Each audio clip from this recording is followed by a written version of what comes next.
What's up, Internet? A couple of months ago, I had done a video walking through all the equipment in my studio, and I didn't really have an opportunity to get into the template, the more kind of software side of things. So that's what I wanted to do in this video. And just jumping in here, as soon as you open it up, there's multiple groups. So we got, drums, bass, guitar, synths, keys, orchestra, vocals. And let me just kind of show you what's happening in all of these. So this is, I'll go more in depth in the drums, but this is actually pretty similar for a lot of the other groups. So in the drum group, you have, it's divided into two subgroups. So it's the beats mix and the beat stem. The beat stem is like where all the tracks live.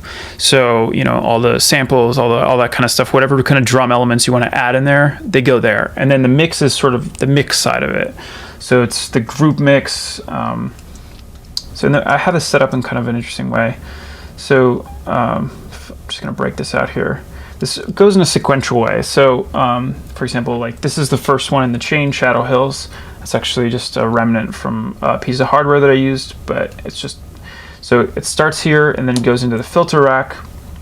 And as you can see, like here, it's sending into each track below it.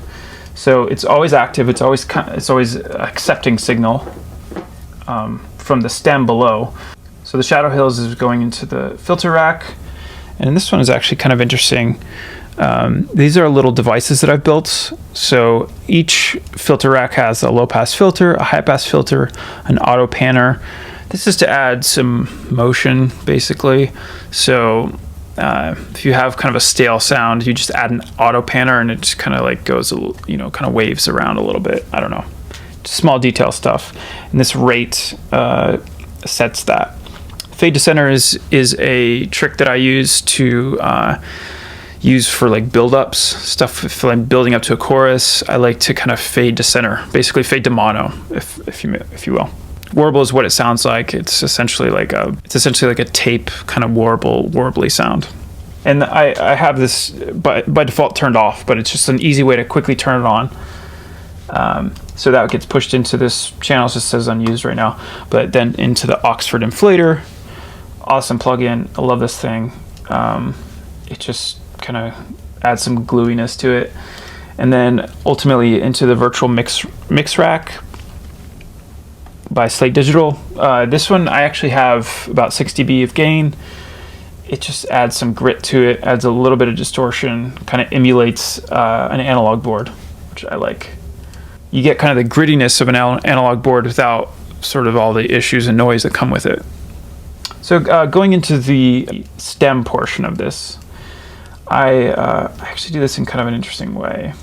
So I have this all color-coded too, so you can kind of see what's going on. But so the drum brain is the main channel in the drum stem, I guess. And this is where it has this device called, well, I guess the last time I updated it was in 2016, but it's the drum tool that I made. This has all of my samples, all of my kicks, basically everything that I use more commonly. And it's just easy to program this in a single MIDI clip. So I already had kind of done this like super basic, like 808 and snare.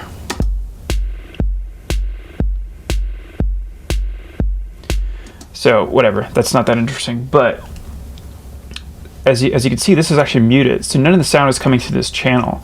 What's happening is that these channels down here, so the sample kick, sample snare, all this stuff. Here, let me open this up. This is pulling from that drum brain. So if you go here, the drum brain is selected. Then you open this giant list of stuff, and you can go find whatever you're looking for.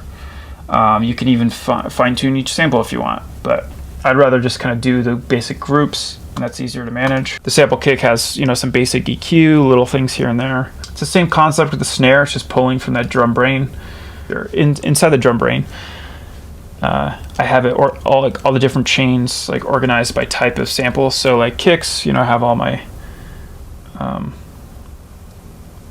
even each sample has its own little EQ. It's kind of overkill, honestly.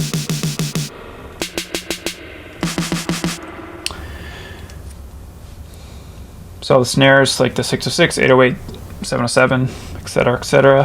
Hi-hats, all my different hi-hats. I can set the release And more importantly, and I can automate it, because that's really what I'm doing here. So I can automate the release of that up to, it doesn't go 60 seconds, but it's just like a way to kind of elongate the sample. Percussion, some basic, tambourine, claps, stuff like that, toms. Okay, and so it's the same idea. Hi-hats also are pulling from that drum brain. Toms, also the same thing. Percussion. So the percussion is actually interesting because I have the percussion going to a sub bus, and this is so I can essentially sidechain the percussion within the drum group before it goes out to any other sidechaining that I'm doing. Sidechaining is a pretty important part of mixing that I do, so I'll try to go into that. So the kick and snare actually go into this channel here, which just adds a bit of compression, or more limiting really. And then the percussion sub bus also just has a bit of compression, but also is being sidechained by the kick and snare. So let me give you an example here. This is going to sound not so great, but whatever.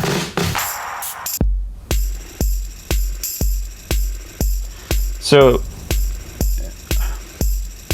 let me pull up the percussion sub bus. As you can see, that it's being sidechained slightly by that kick and snare. Actually, here, I could actually make it super extreme, but that's too much. It's just to kind of, very quickly give it some some kind of pre-mixing, basically. So I have some MIDI tracks for the Core Volca Beats, the Drum Brew, the TR-808. This is all just kind of already ready to go. So going into the bass section, again, this is going to be common for all the other channels, but I'll kind of give you a quick walkthrough. So the bass mix is the same concept. It's EQ and filter rack. Just a quick and easy way to add, just some more low end if I wanted to, or something like that. Or, then it goes into the bus compressor, then goes into the side chain, then goes into the Oxford inflator, and then ultimately into the virtual mix rack, where again I can add some more grit if I want. That's way too much and way too extreme, but you get the idea. Then going into the actual bass stem. So I already have MIDI tracks for the Mini Moog. TB03, the monologue, all kinds of stuff. Also a track ready with sort of my bass. I usually record bass direct in, but I have a preamp set for it, so just coming into this one, into this channel right away. Moving into the guitar group, it's the same concept, EQ, filter rack, whatever. The guitar stem, again, I have in the previous video I had done a sort of an explanation of my guitar setup and how I have it routed, but this is basically just like what it looks like on the software side. So I get the 58. It's actually what I use for I have all these nice microphones, but I still prefer the SM58. Just sounds good on guitars, and I record a lot of guitar parts, so it's nice to have a lot of just tracks ready to go. Moving into the synths group, it's the same idea. Since the synth mix has all the filter rack, bus compressor stuff, and the synths I have separated by type. So it's like orangey one is like the Juno stuff, so more pads, a little more kind of plucky synth stuff. The Juno 60, the JX03, the DX7 modular stuff. The synth 2 stem, which is part of the synth submix or whatever, is all the stuff on the other side of the room. That is, just convenience really. Synth 3 is, again, same concept, filter rack, bus compressor. This one, the sidechain is actually a little more extreme than others because it's more pad stuff. It's more like long notes type of thing, which I don't really want to overpower anything. Specifically this is actually probably not coming through that, but whatever. It's the MS-10. I have a bunch of channels for that. The Univox Mini Korg, another similar synth, Mini Moog when I do stuff like that. Moving on to the keys, Again, same concept, filter rack, bus compressor. So I have a track for the CP70, but here, okay, this is where it gets a little bit different. I don't usually have this preloaded, but for the purposes of this demo, whatever, I use a lot of contact libraries, and actually, I really like this Alicia's Keys one. It's really solid. Here, let me see if I can. Anyway, it's just kind of a nice natural piano sound. And if you lower the velocity, you can really get some more interesting kind of nuanced type of performances. Another type of thing that I'll use in this section is like Mellotron.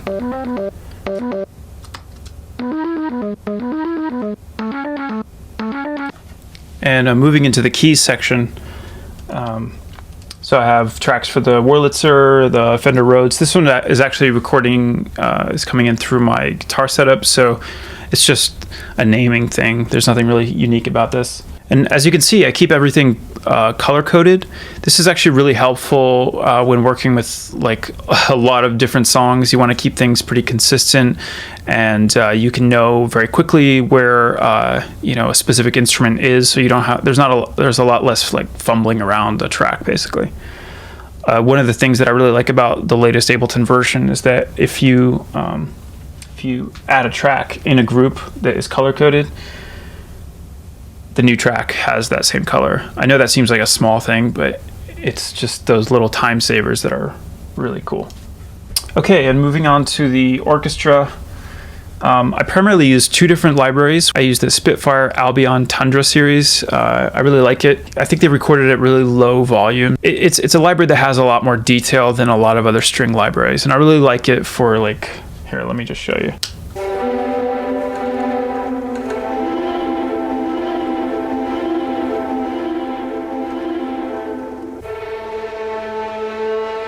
You can just hear some more detail. I don't know, I really like it.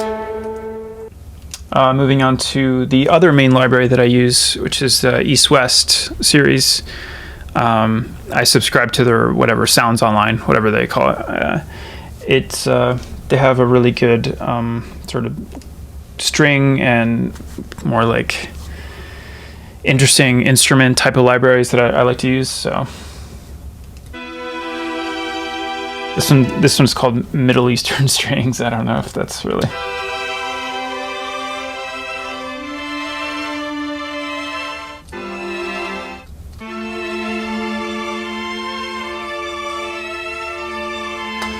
It's, you know, on its own, it's pretty easy to tell that it's fake, but if you're using it to fill out some chords, or if it's just sort of a layer underneath something else, it's actually pretty cool. And, you know, if anything, it's a great writing tool. So like if you write something with this that you really like, it's very easy to just hire a string player and get it done for real. Okay, so moving on to vocals. This one isn't that different from others, except that it has this EQ that I really like called the Eosis Air EQ. This is magic right here. If you just add a little bit of that to a vocal, it just, I don't know, it makes it sound so cool. It just separates it from the mix. I just really like it. So all of these different major groups all go into like three final categories. So it's the low, mid, and high. That sounds pretty easy, right? But so like low is drums and bass, mid is like all the mid-range stuff, guitar, synths, keys, orchestra, and then high is vocals. And I do this sort of as a last level, just if I need to kick down the mid-range a little bit, I just do it like, you know, a quick like minus 2 dB or whatever. It's easy. It's also, I have this, it's really a compressor, but I'm using it as a visualizer. So it's just a great way to get some visual information about what's happening. So at the bottom I have a bunch of these returns. Meaning the EMT 140, the Lexicon 224, the RE 201, the Echo Boy, and the EP 34. These are all basically my favorite plugins, and I use them on every single track. It's a collection of different reverbs, and I'll show them to you in a second, but it's just sort of a consistent part of my sound on almost everything. If I need a delay, I got 2 of them right there. If I need a reverb, well, I have 3 different types. I have sort of a roomier one. The EMT 140 is a plate reverb. The Lexicon is super long, and the RE 201 is just that vintage kind of spring delay, which I really like. So let me actually show you what this looks like, or what this sounds like. So, and with this, I can quickly just, so for example, like if I want to add the EMT 140, cool. This is the really long one. It just kind of washes. I don't know, I love that. This is the spring reverb and the Echo Boy. And then this is the long delay. It even distorts slightly, so if I turn this off right now, just keeps going for a while. I like that. So yeah, that was a walkthrough of my template. I hope you enjoyed it. It's kind of a nerdy thing, may not be relevant to most people, but I figured I'd share some of the knowledge that I've learned over the years. But with all of that said, like if you see anything here that I could be doing better, or if you have any comments or ideas, please let me know. I love to learn about this stuff. So thanks for tuning in. I'll see you next time.